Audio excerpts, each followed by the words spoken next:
Now, so sorry for not starting the recording, but I think I've given you the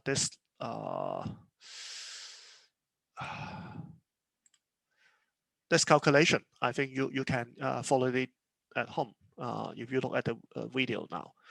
Okay, I just use a shortcut E and C for cosine and sine, and the C and S are for cosine and sine, and the E is for exponential function. So when I differentiate it, I always remember when I differentiate exponential function, I got a minus gamma term, a minus gamma factor. When I differentiate a cosine, I got a minus sign with an omega-1 factor. When I differentiate a sine, I got a cosine and additional omega-1 factor. So when I follow this rule, I can find the second derivative rather easily. Okay, I just use a shorthand to simplify my calculation. Okay, this I've given to you in the chat box.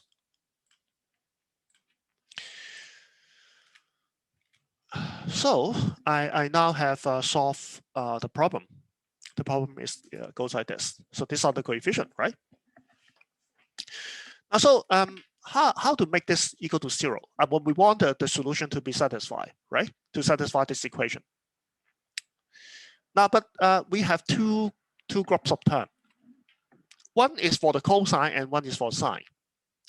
And as you know, the sine function and the cosine function, they are independent of each other. When the cosine is 0, the sine is maximum, right? Or minimum. When the sine is maximum 0, the cosine is maximum. So you can't have a sine equal to a cosine for all time t, right? The sine and the cosine, they are two independent functions. We call it, they are linearly independent in mathematics. So you can't make the sine equal to a cosine for all time. If the equation is to be satisfied, if this is to be 0 for all time t, the only way that we can achieve this is to make the coefficient for the sine term and the cosine term to be separately 0. Okay, we separate the term with the sine and then we separate the term with the cosine, and we set the coefficient for the sine to be 0, and also for the cosine term we set the coefficient to be 0. That is the only way to make the solution satisfy the equation. Okay, now so for the cosine term, we have this 3, right? The second derivative does not have any coefficient in front, so we only have this as a coefficient. So we have gamma squared minus omega-1 squared. For the first derivative that goes with the alpha, so we have alpha minus gamma as a second term. This is a coefficient for the cosine. And for the last term, we have omega naught squared that goes with the x. So we have omega naught squared multiplied by 1. Okay, we only have the 1 here. And this 3 coefficient added together must be 0 because we want to make the coefficient of the cosine to be 0. Okay, so this 3 coefficient added together is 0. Then we handle the sine. The second derivative, for the second derivative, the coefficient for the sine is 2 gamma omega-1. For the first derivative, the coefficient for the sine term is alpha multiplied by omega-1 with a negative sign. So alpha multiplied by omega-1 with a negative sign. For the x term, we don't have the sign. The sine coefficient is 0. So we simply have omega naught squared multiplied by 0. And this 3 coefficient added together must also be 0. The sine and the cosine coefficient, they are separately equal to 0. Okay. Now, but this equation are easy to solve. We look at the second equation first. This term does not enter. There's a common factor omega-1, which is obviously not 0. So it ends up with 2 gamma minus alpha equal to 0. So 2 gamma minus alpha equal to 0, it gives gamma equal to alpha over 2, right? So we have succeeded in expressing the new coefficient gamma in terms of the parameter alpha in the equation. We have succeeded half of it. And equation one goes like this. I go back a little bit. Equation one goes like this, right? Equation one says gamma square minus omega 1 square minus gamma alpha plus omega naught square is 0. And then let's mix everything in terms of gamma first, right? So here we have gamma equal to alpha over 2. So alpha is equal to 2 gamma. So we have 2 gamma square here. Okay. And gamma square minus 2 gamma square is minus gamma square. So I can now solve for omega 1. I move the omega 1 to the other side and I take the square root. So omega 1 is square root omega naught square minus gamma square. And of course, eventually I can express gamma in terms of alpha. Okay, omega naught is the frequency without the damping, right? So it's also in the equation. So now I've succeeded in expressing a gamma and omega 1 in terms of all parameter, omega naught and gamma and alpha. Okay, so this is my solution now. My solution works. It actually works, provided that this gamma is equal to alpha over 2, and omega 1 is equal to square root omega naught square minus gamma square, where gamma is actually alpha over 2.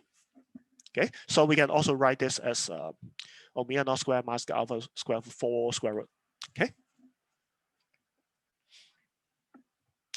Now, immediately you see a interesting thing. For omega 1 to be real, the guy inside the square root sign must be positive, right? What would happen? What would happen if it is not positive? If it's negative? If omega naught is smaller than alpha over 2, then what will happen? Now we are now interested in case with a small damping. A small damping actually means gamma or alpha over 2 is smaller than omega naught. We have first handled this case, and for this case. This is called underdamped case. And for this case, we have an oscillation. We have a real omega 1. Okay. And the solution is given by an oscillation with frequency omega 1 with a decaying amplitude. Okay. So that when omega naught is larger than alpha over 2, we have a decaying oscillation. Okay.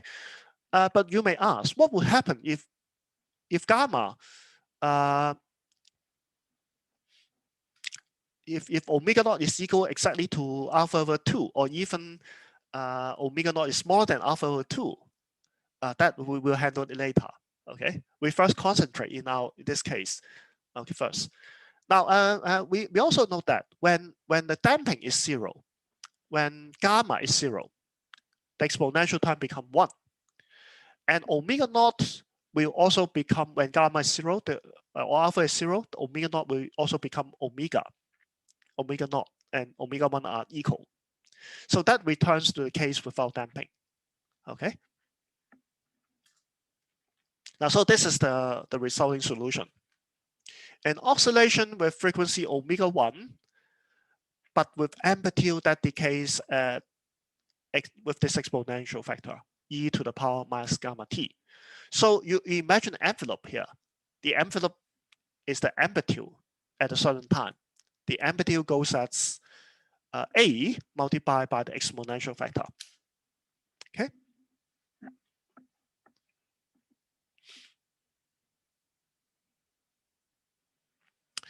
Now, in handling physics problem, we emphasize that there are certain time scale, a time scale that characterize how fast the system change with time, right? In handling the damping problem, the velocity degrees, we have the damping time tau, right? Do you remember when we discussed about differential equation in chapter 3?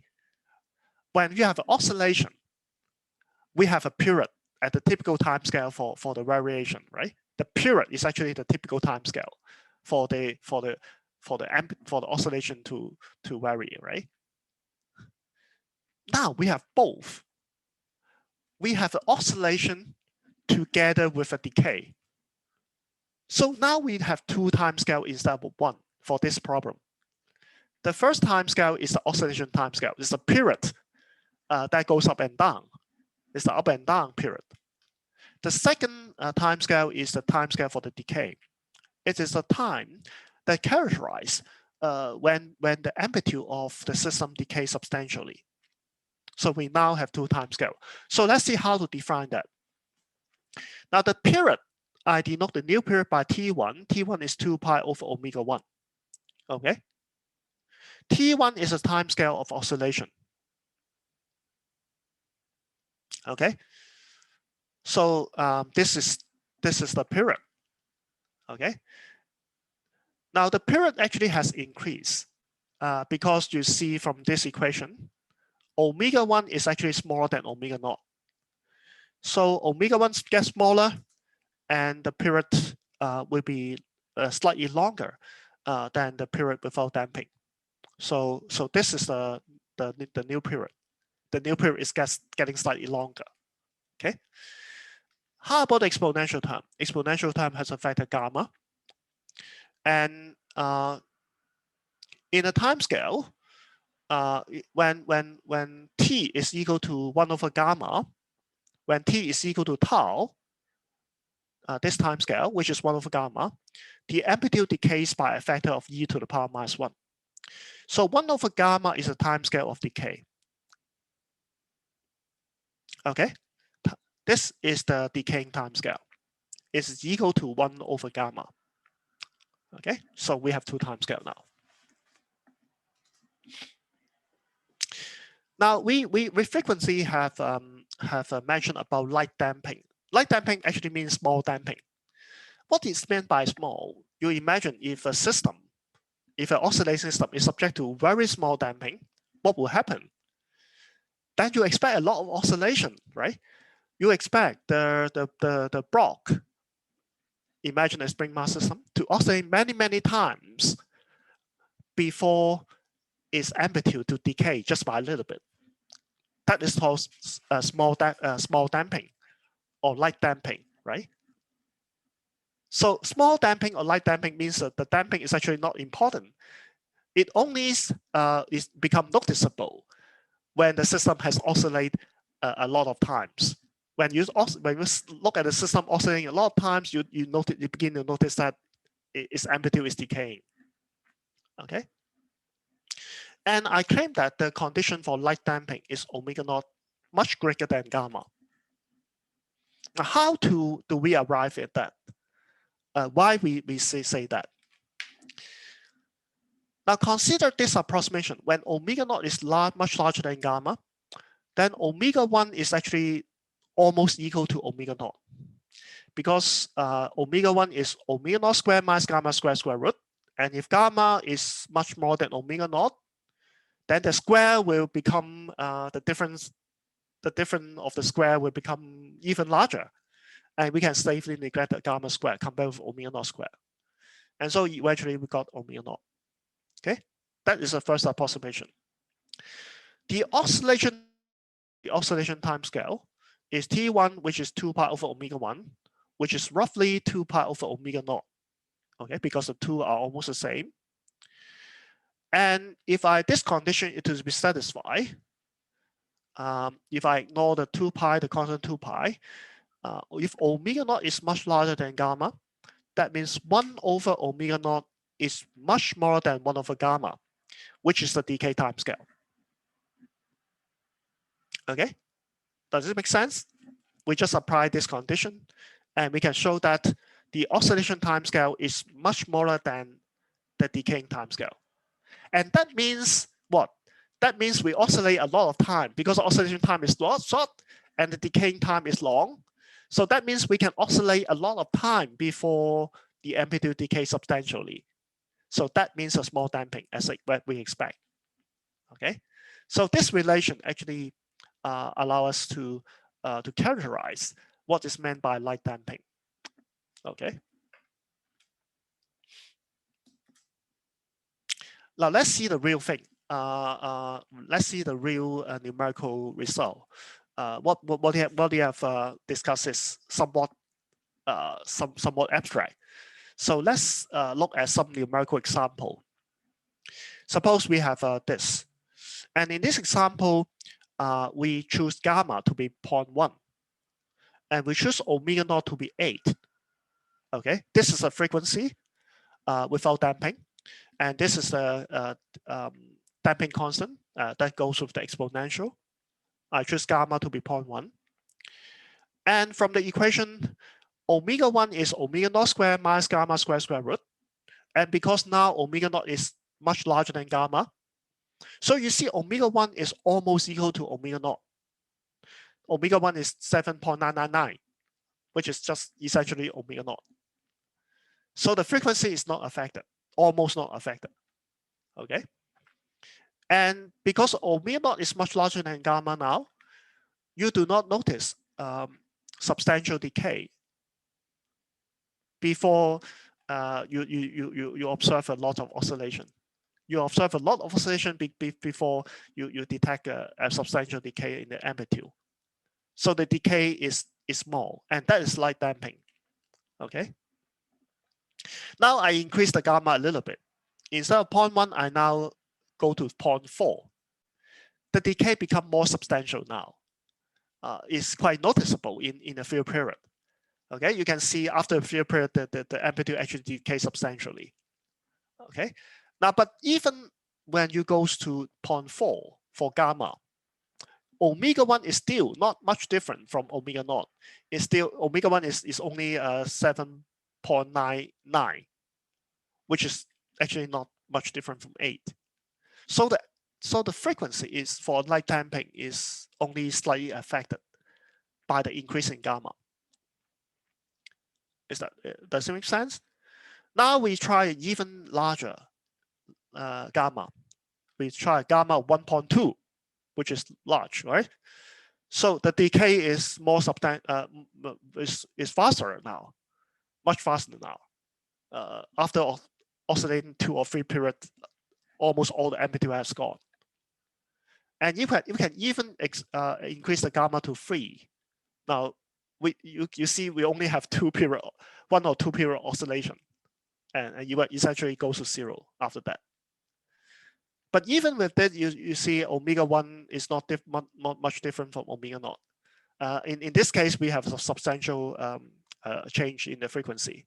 But even for this case, omega naught and omega 1 are almost equal. Okay. So that is the effect of increasing gamma. Okay.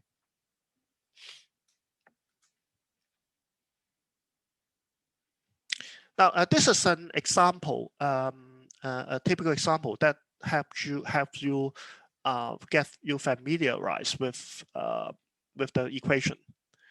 I designed it as a classwork only to remind you the basic equation for simple harmonic oscillation. So I won't go through it in class because you only substitute the value. Now, if you have a constant B as 4 kg per second, okay, and a force constant K equal to 100 Newton per meter, then for a mass of 1 kg, then you simply have 100 for K divided by M equal to 1, take square root to got omega naught. So omega naught is 10 per second in this case, okay? And what is alpha? Alpha is B over M. Now you have B as 4 and M is 1. So alpha is just 4, okay? Alpha is just 4. And gamma is alpha for 2. So gamma is just 2. And omega naught is what? Omega naught is 10, right? And gamma is what? Gamma is just 2. So omega naught is still larger than gamma. So you can calculate the new omega 1 by omega naught squared, which is 10, minus gamma, which is 2. So it's 100 minus 4 square root. So you get the new omega. So simple substitution. Okay, I'm not going to go through it with you anymore. So you can simply substitute this number to get the gamma and the new frequency. Okay.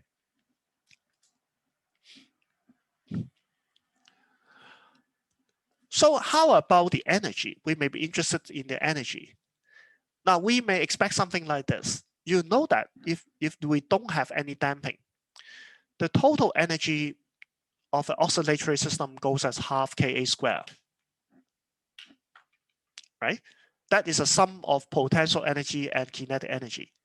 The potential energy is half Ka squared, Kx squared, and the kinetic energy is half mv squared. One go as a sine square and the other go as a cosine square. When they sum up, the total energy, the total mechanical energy is half Ka squared, where A is the amplitude without damping. Okay. Now, what happens if now we have light damping? If we have light damping, we expect the amplitude to be modified, right, by the damping factor because the amplitude is now decaying. So instead of half Ka squared, we may expect the energy may decay like half Ka multiplied by exponential factors the complete square. Okay, including the decay here in the amplitude. And so the energy will decay at this rate, e to the power minus gamma minus 2 gamma t because of the square, right? So that means the energy decays faster with the amplitude. Okay, because the constant here characterize the decay rate. And if you have 2 here, that means the energy decay faster than the amplitude. Okay.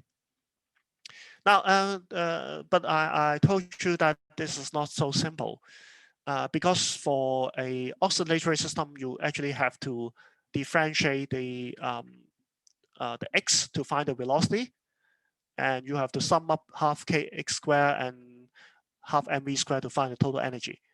And it happens that it's not just this term, but there are some oscillator term that goes with the equation.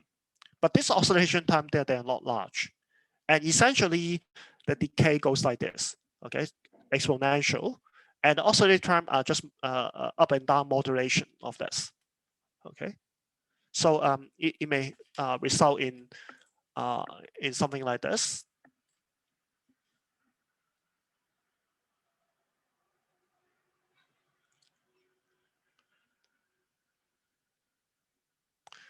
Sorry. The trend is still a better erase it, okay?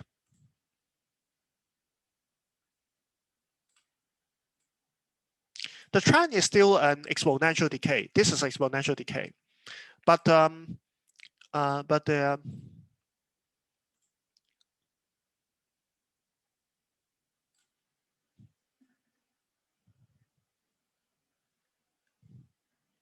trend is exponential decay, but it's modified by an up and down oscillation due to this oscillatory term.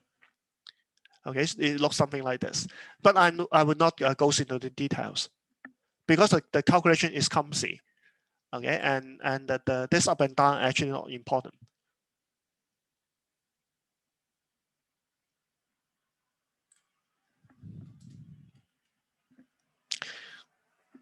So here comes our another challenge. We have mentioned that in order for omega 1 to be real, omega naught has to be smaller than alpha over 2, right? So omega 1 will be smaller than omega naught. That is the condition for us to get an oscillation. But how about if gamma is when omega naught is smaller than alpha over 2, or even omega naught is exactly equal to alpha over 2? There will be no oscillation because when omega naught is smaller than alpha over 2, you substitute into this equation. The guy inside the square root sign is negative. So you can't have a square root of a negative quantity, right? So you don't, it means you don't get an oscillation anymore. So what will we get?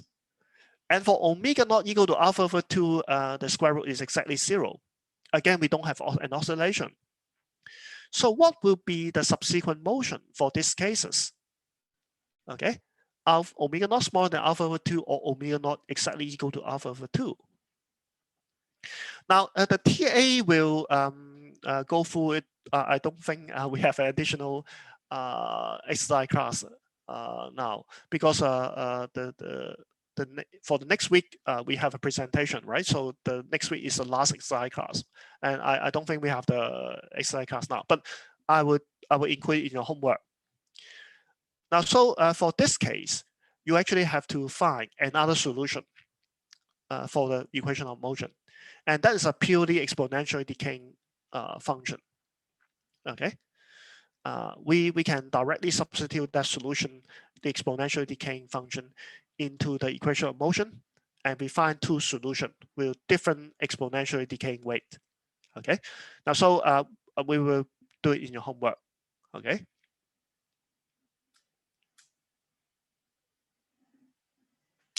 Now let's summarize all the different situations. The first case is omega naught greater than alpha over 2. This is the case we have been discussing for a long time. Okay, in this case, we have exponential decaying amplitude together with an oscillation. And we have found gamma and omega 1 as before. So this is the result. An oscillation, but with decaying amplitude. So oscillate, but eventually dies down. Okay, now this has a technical term called underdamped case. Underdamped case means they are both oscillation and decaying with a decaying amplitude.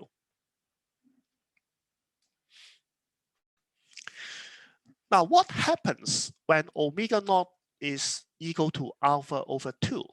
What happens with that? Now, it can be shown that if I substitute an exponential term in the form of minus e to the minus gamma t, or this very interesting solution with exponential term multiplied by t. Now you don't expect that, but it happens that both the exponential term itself and the exponential terms multiplied by t, both of them are solution to the differential equation. You can verify it by a direct substitution. And of course, what I mean is that in the case when omega naught is exactly equal to alpha over 2, these two guys are the solution to the equation. Okay, it is a particular case. This two solution works only if omega naught is exactly alpha over 2. And for this particular case, because we have two solutions of this form, okay, so the general solution can be written as a superposition on sum of the two solutions. I have the new coefficient a and b. The first coefficient goes with the exponential. The second coefficient b goes with the solution t multiplied by the exponential function. So I have a plus b gamma t. The gamma is just a convention. It's not important, okay? A plus b gamma t multiplied by exponential gamma t. So this is the solution in this case. And I call this case the critical damped case. The critical damped case solution actually is a damping without oscillation. So if you release the mass will slowly go to zero. The displacement will slowly go to zero, but without oscillation. So eventually that goes to zero, and the decay is actually going very fast. So the critical damped solution actually decays at the fastest rate.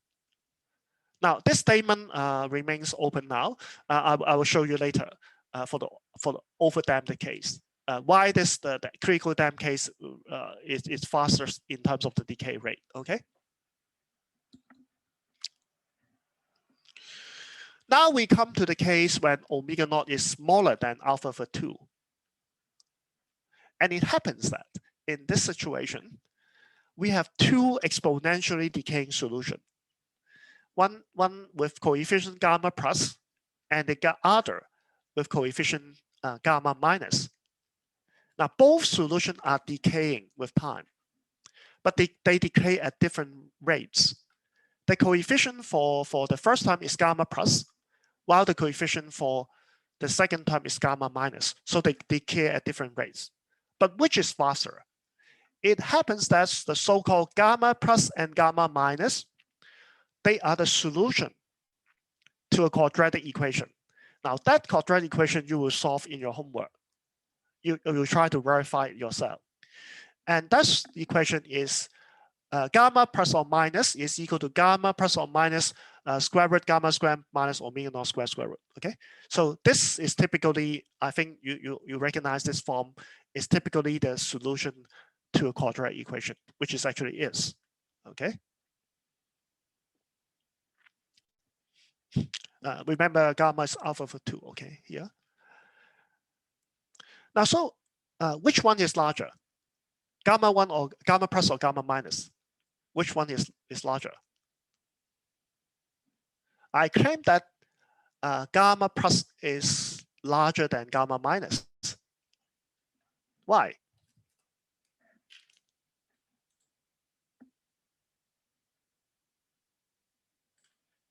I write here for ease of explanation. Gamma plus is gamma plus square root of gamma square minus omega square, right? It is gamma plus something, and that something is larger than 0. So it is larger than gamma. Is that right? What is gamma minus? Gamma minus is gamma minus square root of gamma square minus omega naught square. Now this guy is actually smaller than gamma, right? Because I have gamma square minus omega naught square, so this square root is actually smaller than gamma. If I have gamma minus a guy that is smaller than gamma, this guy must be smaller than gamma. It's still positive, right? But it's smaller than gamma. So now I have the equality. Sorry about this.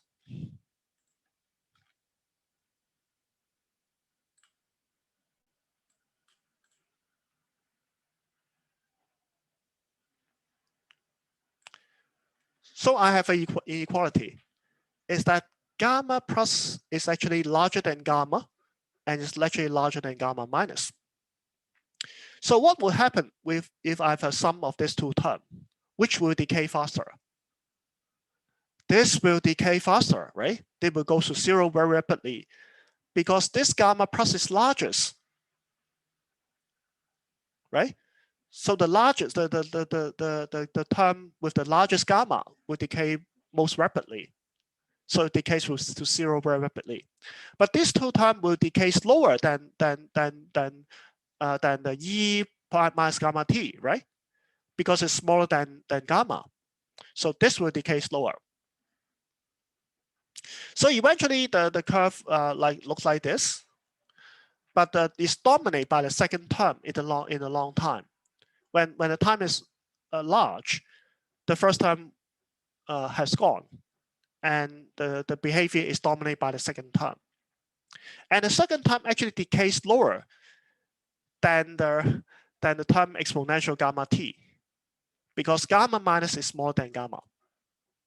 So when you compare with the last case, this case, which is the critically damped case, with exponential factor of e to the power minus gamma t, the overdamped case actually decays slower.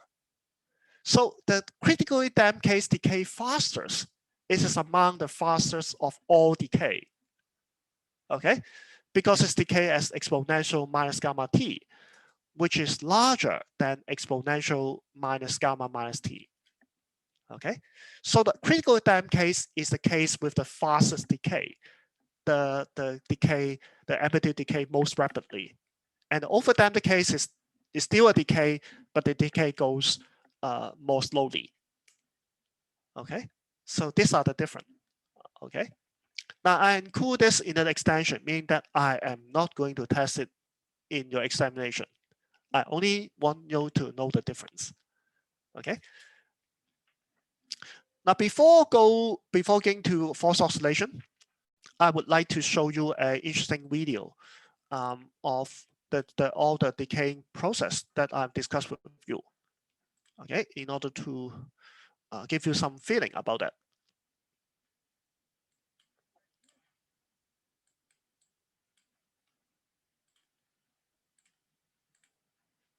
Now, this is actually a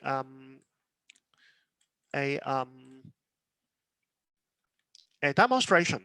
Now we have a simple pendulum here, and the sand is leaking from the base of the funnel, and so when the bell moves forwards, okay, it draws a graph of the simple harmonic motion. Okay, let's see how it works. All right, here at the Exploratorium, they have a pendulum. Pendulum swings back and forth in simple harmonic motion. Well, this is no ordinary pendulum. This is a pendulum into which we can pour sand. And if we pour sand, it's going to fall onto this table. Watch what happens.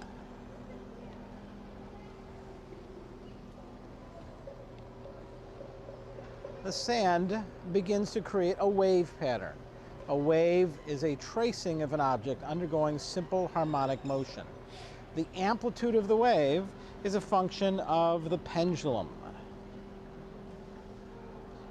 Now this is an oscillation actually with a decay. You see the amplitude dies down with time, okay? Distance between waves is a wavelength. Amplitude of a sound wave is a function of loudness. Of a light wave, the amplitude is a function of brightness. The frequency of this wave is a function of the pendulum's period of oscillation, and it's determined by the length of the pendulum and the planet we happen to be standing on. Can't change that. In this display, we can see that the circular motion produced by the round object, the projection of that is here is a circular motion. If you project a circular motion into one dimension, you get a simple harmonic oscillation. That is an interesting thing. Now I can make the shadow oscillate in phase with the pendulum. The shadow of the rotating object are almost lined up now. Almost lined up with the oscillation of the pendulum. The frequency of oscillation for a pendulum is a function of its length. This deflects it. Now these are the different lengths pendulum, so they have slightly different period. So that results in an interesting pattern, giving us a pretty cool demonstration of pendulum motion.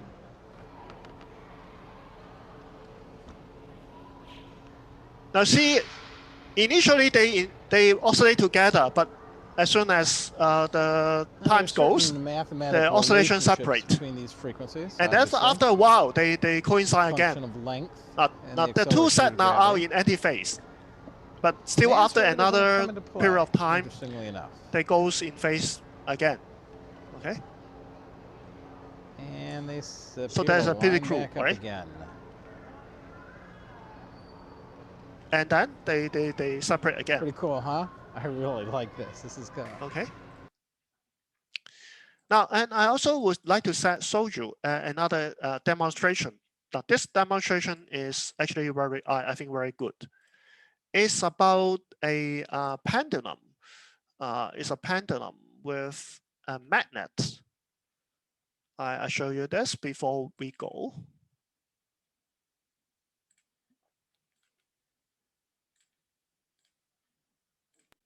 Now, what actually is like this? I suspend a ruler so that it can oscillate about the fixed point. Okay, and there's a magnet at the base. This is a strong magnet, and when I place an aluminum block close to the magnet, there will be damping force.